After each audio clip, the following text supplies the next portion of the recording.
No, it's really funny. Okay.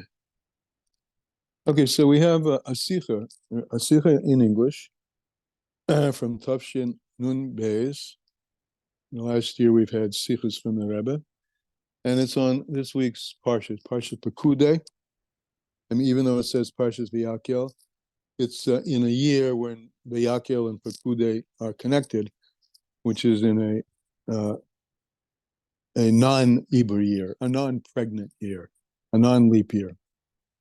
Okay, so we're going to, I'll offer again, since these sikhas are in English, I don't necessarily have to be the only one who reads if someone is interested in reading, in which case I'll also be one of the interrupters and point makers, or I can read and be the interrupter at the same time. So let me offer it. There's only three of us here. Anybody else want to take on the beginning of reading?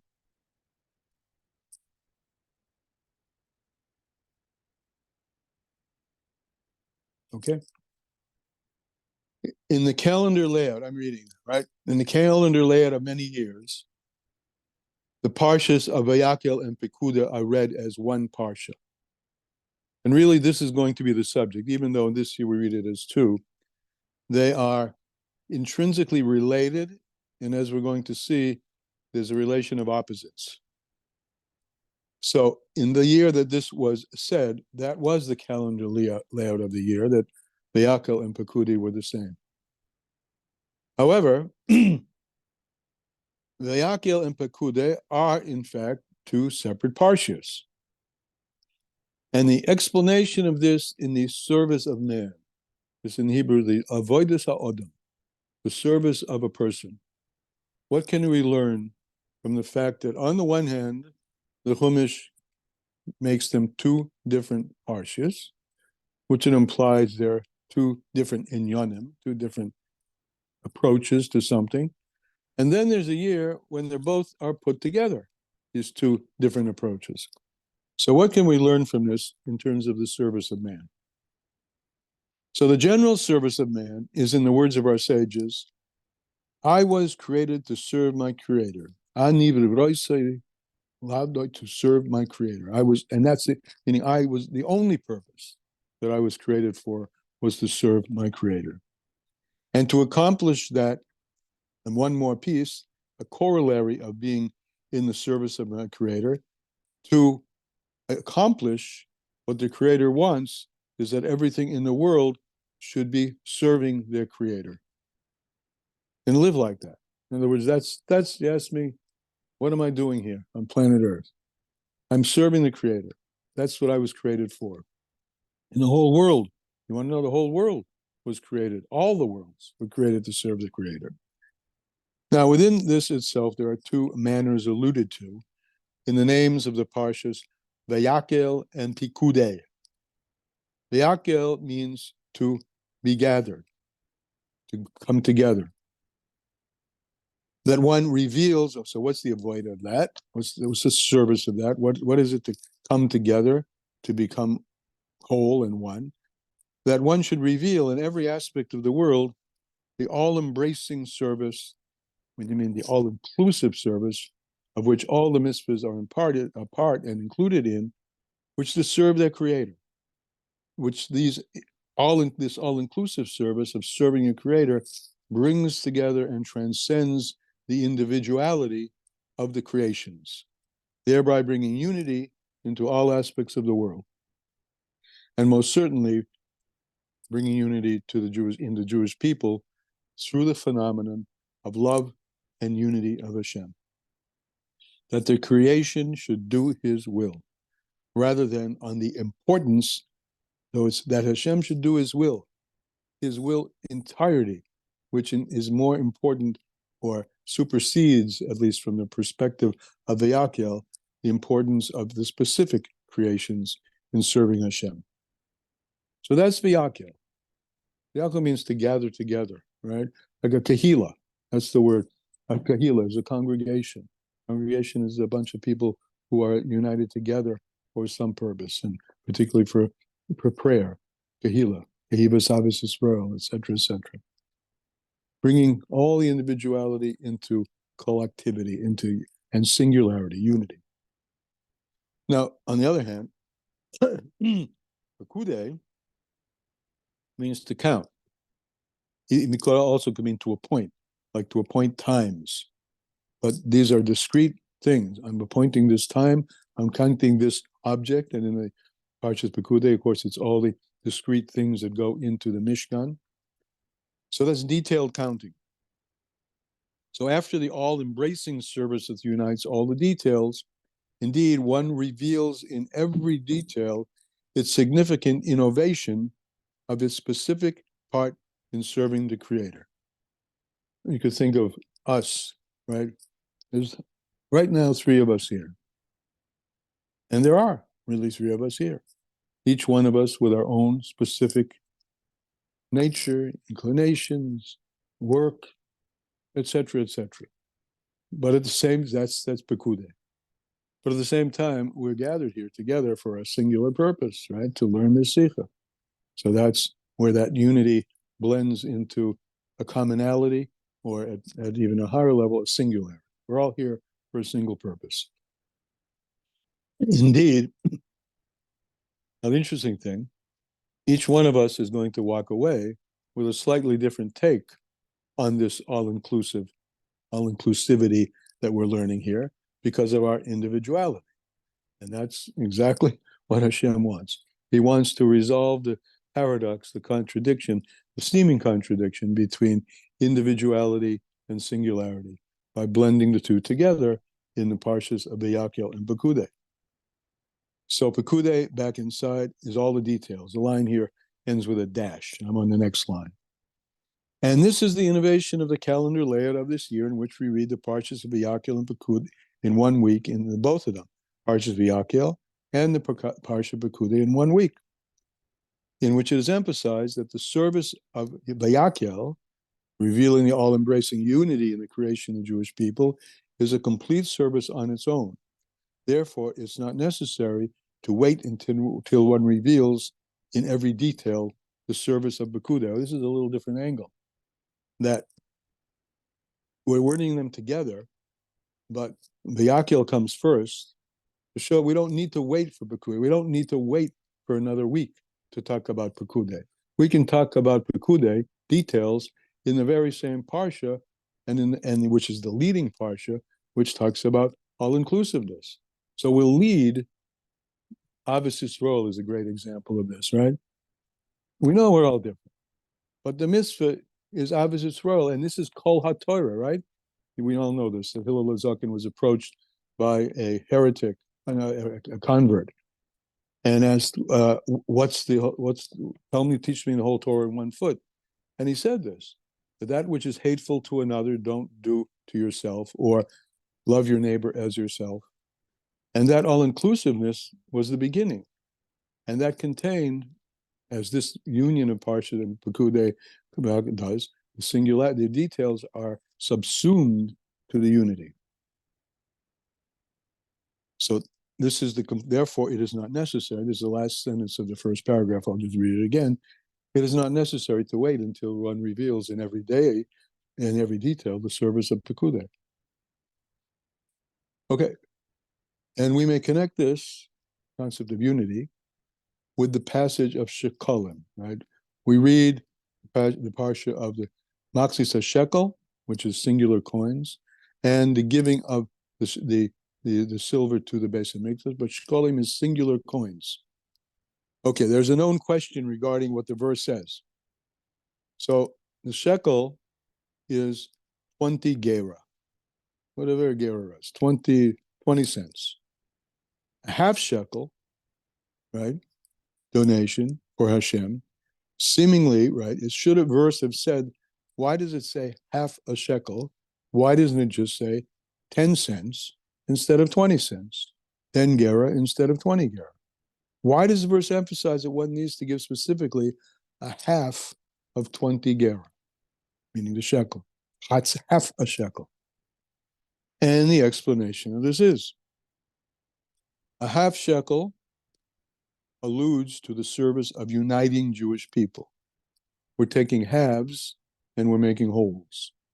And therefore, there's an emphasis that when a Jew is by himself, he's only half. And in order to be a holy shekel, he must unite with another Jew, including to unite with every single one of the Jewish people. And this is the fullness of the mitzvah. And you should love your fellow, this is the mitzvah, you should love your fellow as yourself, right? That's the way it's expressed. Which your fellow does not refer only to a Jew that is close to him, but rather even to a Jew who is found at the other end of the world.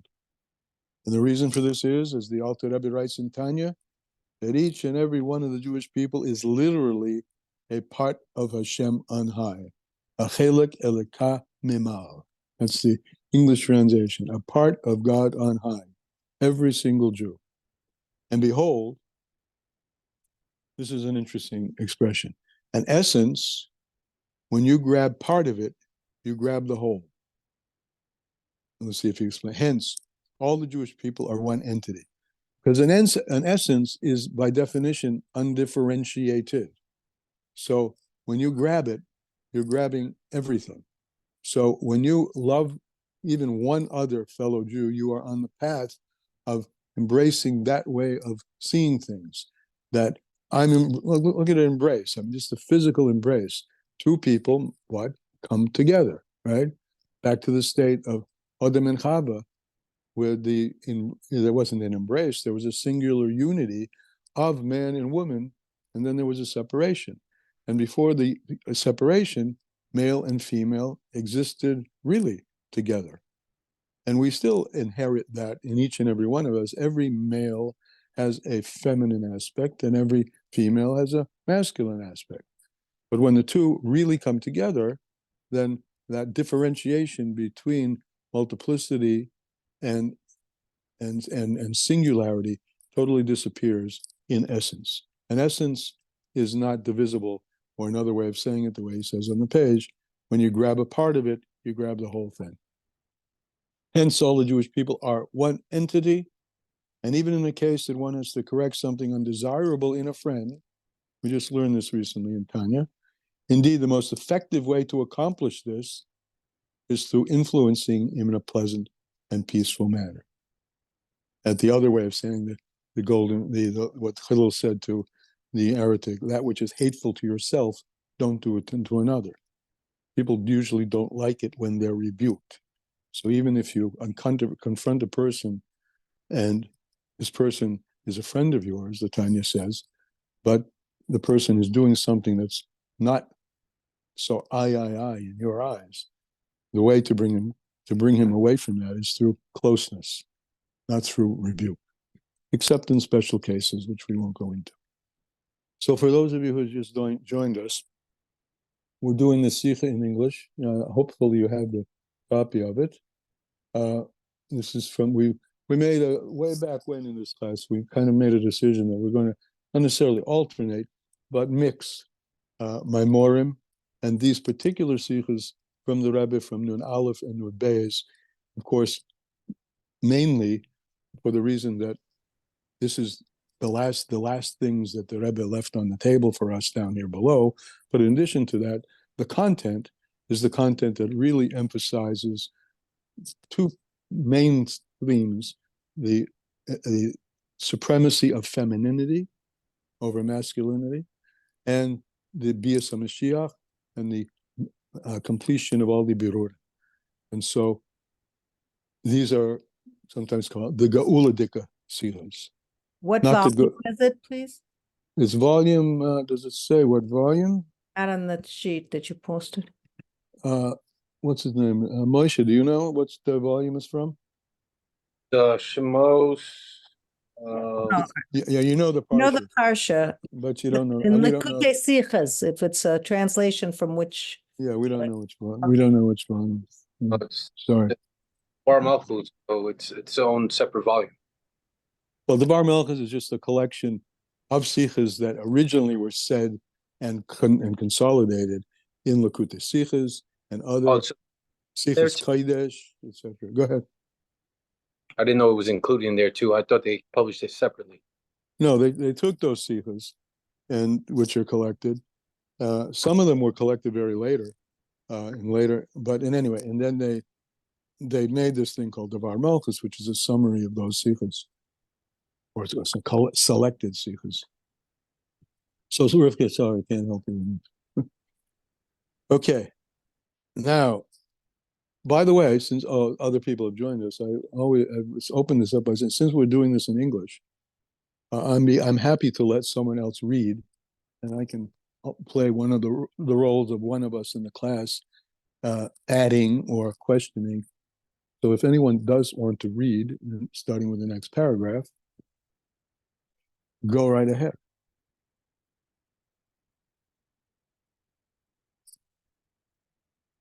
Then I'll go. Okay. Okay. Yeah. So we're on the last paragraph on the first page. Now, as a preface to accomplishing unity, which is Beyakia, Kehila, a congregation, bringing everybody together in the world and among the Jewish people, one should start with unity between him and his creator. It begins at home, right? With oneself and one's relationship with God. And this is one of the explanations in what the verse says, a shekel is 20 gera, right? It says a half a shekel, and then it goes on and says, you should know this half a shekel is a half of something which is 20 gera, and of course a half shekel is 10, but we don't call it 10, we call it a half shekel donation. That each and every one of the Jewish people is united with Hashem at the height of unity. So initially we were speaking about this as bringing people together, right? Each and every one of us an individual, and its importance is emphasized by the fact that we're pointing to it as a half. We recognize the half. Not only recognize the half, the commandment is about the half. We recognize the individuality. We don't talk about the wholeness, except to say that all the individualities need to come together. And we spoke initially about all the Jewish people. But the same thing is true within each and every one of us and our relation. And this is an interesting way of looking at it. We and God are two halves of the same coin. And that's reflected. We're made in the image of God, right? Nasa odem b'tzalmeinu, right? So the stamp of God, so to speak, is stamped. I'm using that because it's a language associated with stamping out a coin. We're stamped out, so to speak, in the image of God. And we're the heads and tails, another way you could look at it, or where God is there and we are here, but God is really everywhere. So there's a unity that transcends, but yet is encompassed in the diversity. So each and every one of this is the fourth line down. Every one of the Jewish people is united in this paragraph, in the last paragraph, fourth line down. Every one of the Jewish people is united with Hashem at the height of unity, to the extent that they are literally one. And therefore, each and every Jew is only a half, and Hashem is, so to speak, so to say, the other half. And therefore, Hashem, as he vests himself in the 10 spheros, right? Esageros, right? So the pshat in the Torah is hinting at a deeper meaning. Esageros, right? 10, we just use the word coins, 10 cents, is a hint to the Esespheros, the 10 spheros. So the 10 spheros is like the 10 ger, and each and every Jew who are made up of 10 soul powers is 10 ger.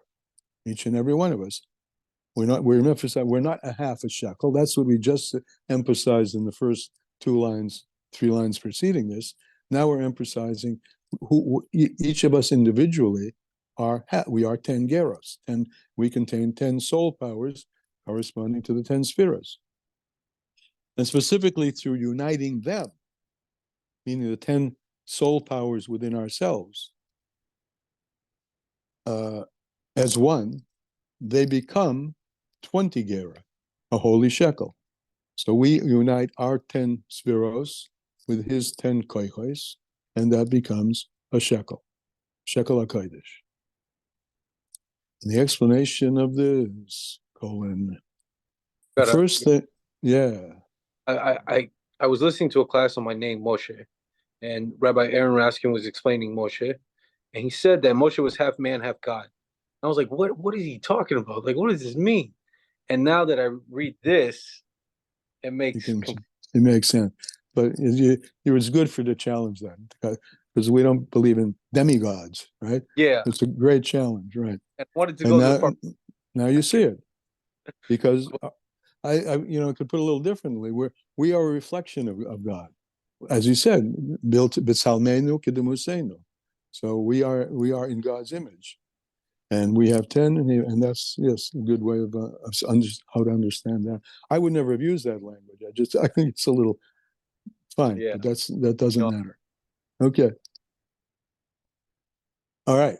The explanation of this is the first. One thing, Yeah. when we talk about Moshe, we really are talking about somebody completely different from our ordinary you and me. Yeah, yes and no, because every one of us have a spark of Moshe Rabbeinu within us, right? Okay. So sure, he's very different. And by the way, all of us are very different from each other. And some are great prophets you can't compare to people like me and you. Yet, he's saying that's the Pekude part of things.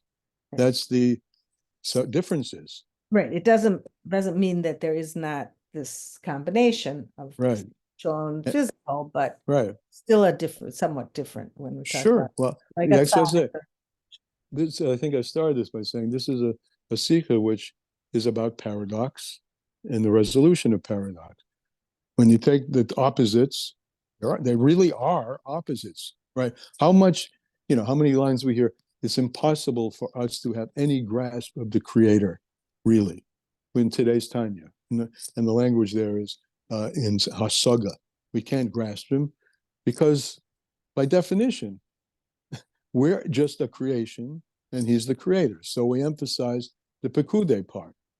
Moshe Rabbeinu, as you said, you can't compare him to me, right?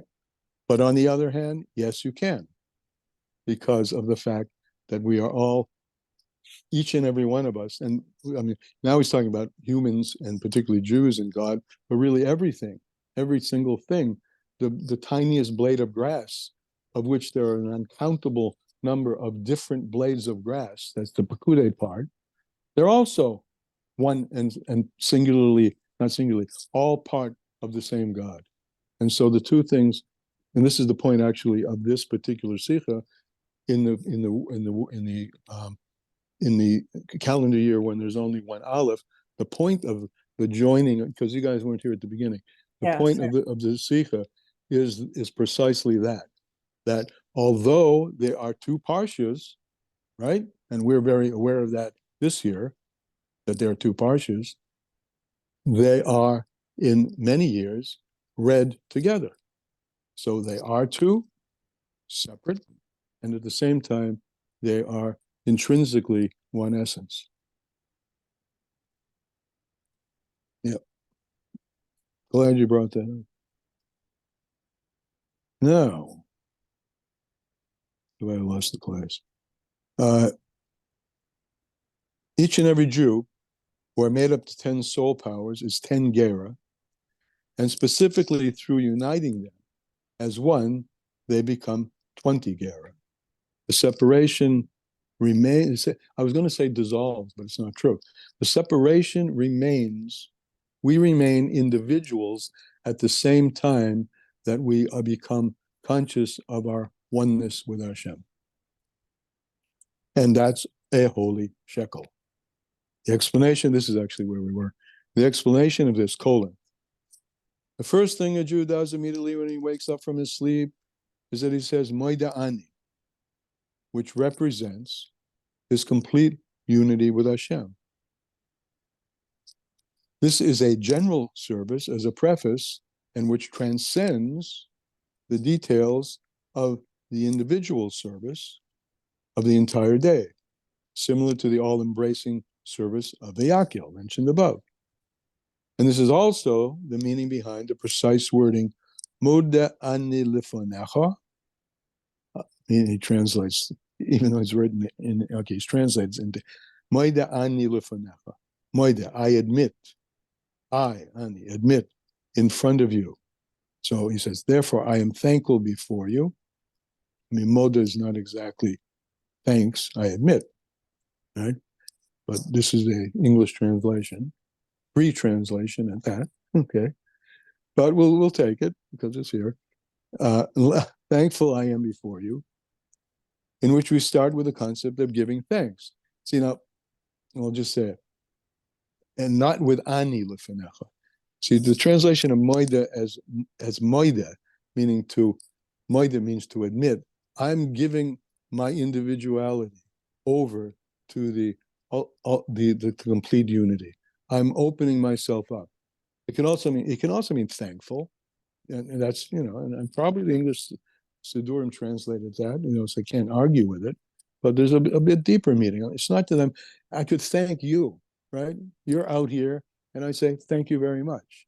But moida means that I'm admitting that while I have a perception of myself as an individual, there's a deeper truth which I admit to, and which I'm not, and which I really don't even masig. I really can't get that in my pure intellect. That while I'm an individual, at the same time, simultaneously, I have to admit that there's something else going on here, which is I'm a part of you, even though I experience myself generally as separate from you. I'm also a part of you. I'm moided to that. Okay?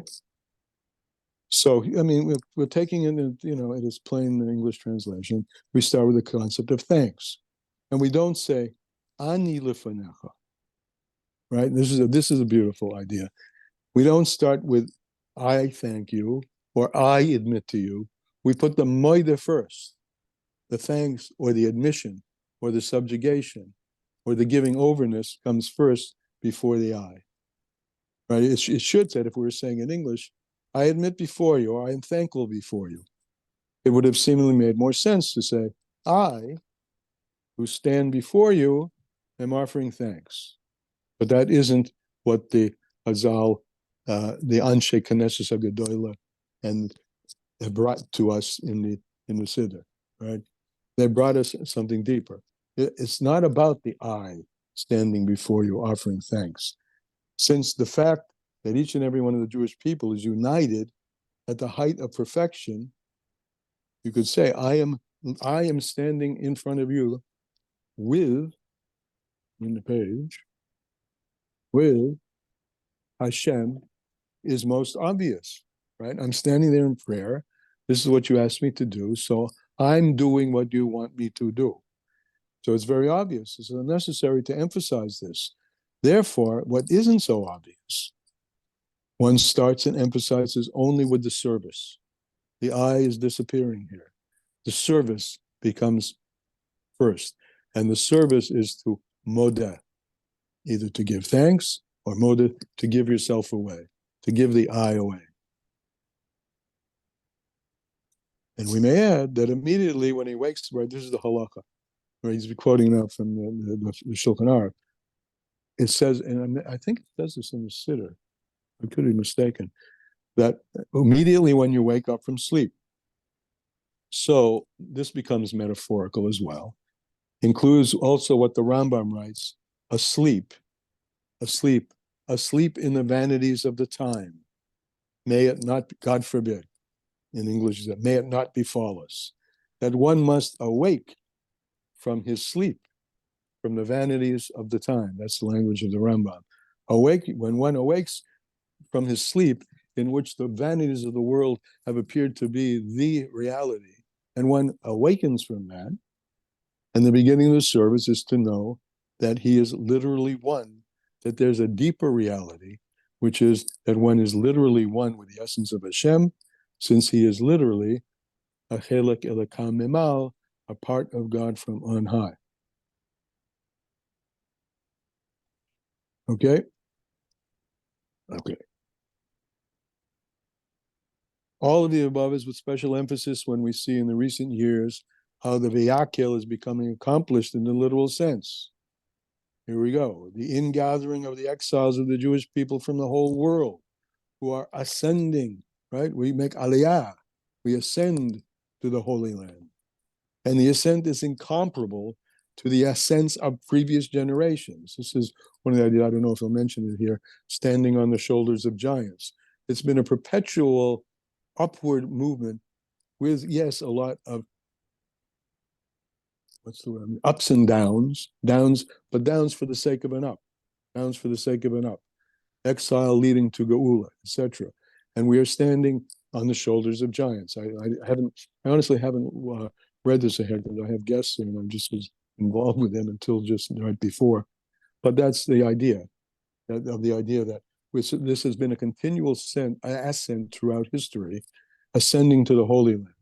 The rabbis, our leaders, are not only, incomparable to the ascent of previous generations.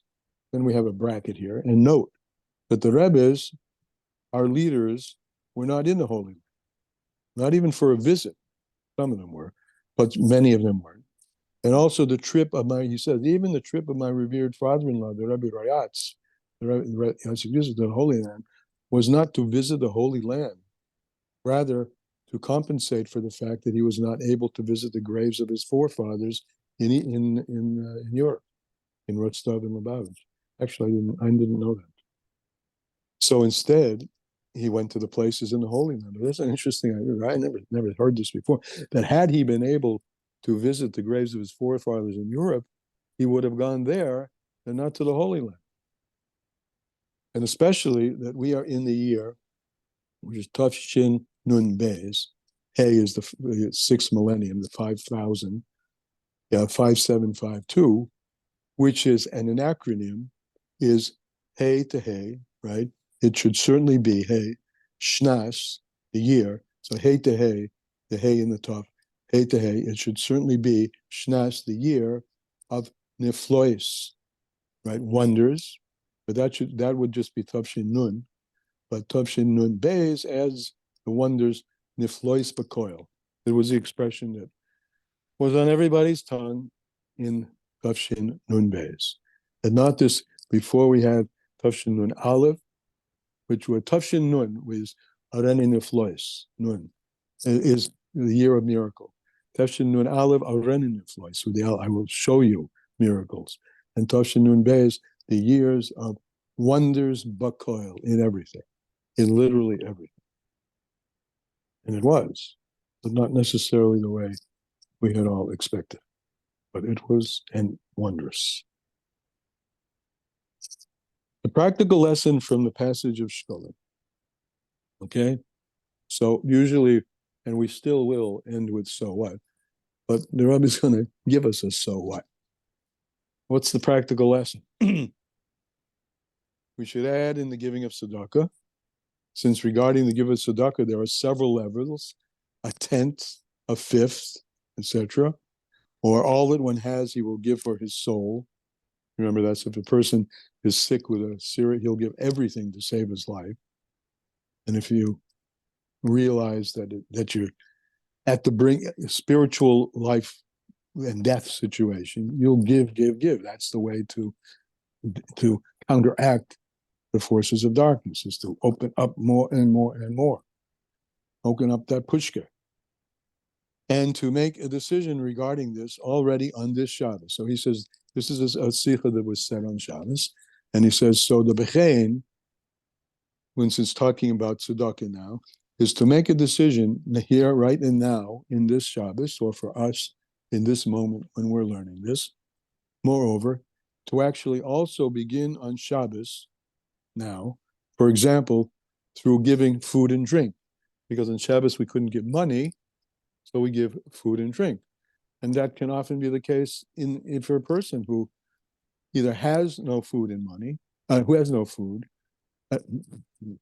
who has no money, to give whatever it is that you can give. It could be food and drink, it could be a smile, it could be listening. Whatever the person needs, you give. We were at a gathering last night in reawakening the spirit of Meir Abasara, who many of us in this community not so much me, I came in a little later, but many were close to. And one of the qualities that was put on the table about Meir Abisara amongst many was when the Maleva Malka was over, it was never over by him. And he said it was never over till the last guest decided to leave. And if they didn't decide to leave, they stayed. The idea being the hospitality was unlimited. So hospitality, of course, is a way of tzedakah at all. But the point here being that in this particular sikha, which is given on Shabbos, the Rebbe has to emphasize that it's not about giving money.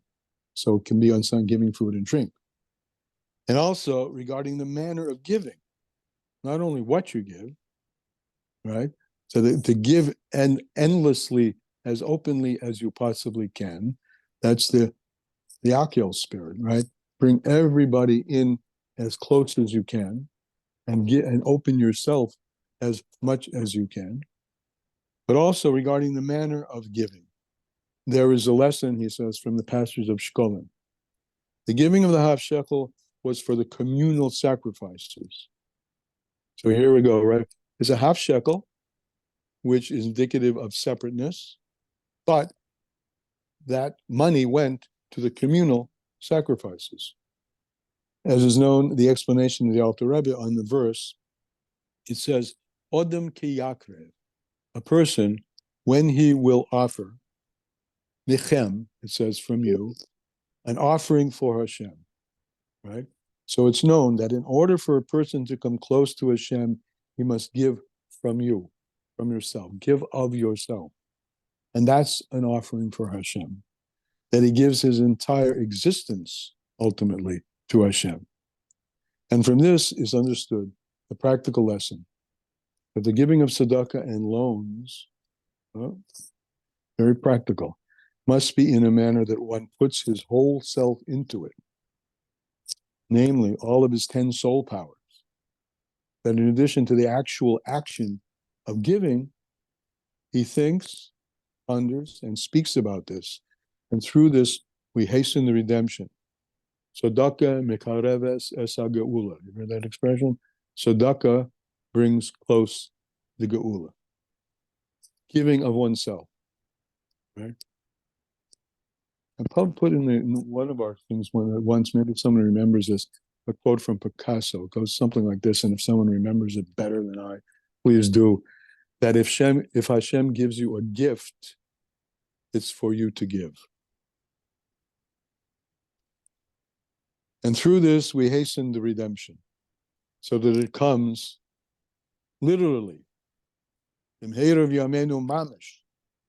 Hashem will do his tzedakah, right? If we give over to him, he will give his giving over to us, meaning what?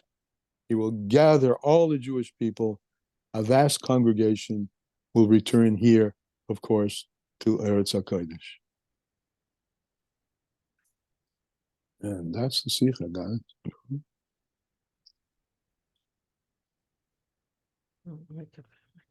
Any questions, comments? Anybody want to say anything? Any thoughts provoked?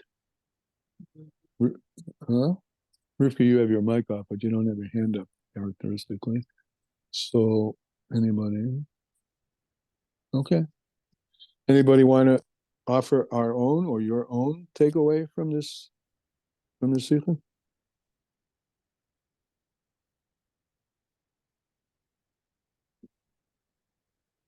Well, I guess we'd say we know that we're not complete without Hashem in the world, and the more that we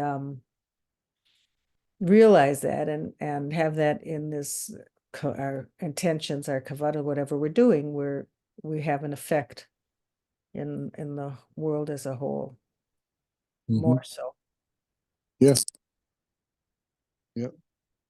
So it's nice. It's a good idea. The more we see that our half a shekel, our little piece, is looked at by God, and we can look at it ourselves as a part of a whole. So our little piece takes on a different meaning even to ourselves. At least that's what I took away from your takeaway. Anybody else? Fine. We'll see next week. I don't know what we'll do next week. We'll decide during the week. I would love to do, if I can find a mimer we can do. I may have to work at it a little. A Purim mimer. I mean, we have to do a Purim something, right? Either a Purim sequel or a Purim mimer, and so something on Purim. And there are my more that I'm somewhat familiar with. Maybe I can, piece it into a coherent. It will be coherent, but something we can do in an hour, or not much more than an hour. In any case, Amir Tashem will see you next week, if not sooner. 7:30 tomorrow morning, Daylight Standard Time. We're going to do a Tanya share, and you're all invited. Okay. Take care. Good night.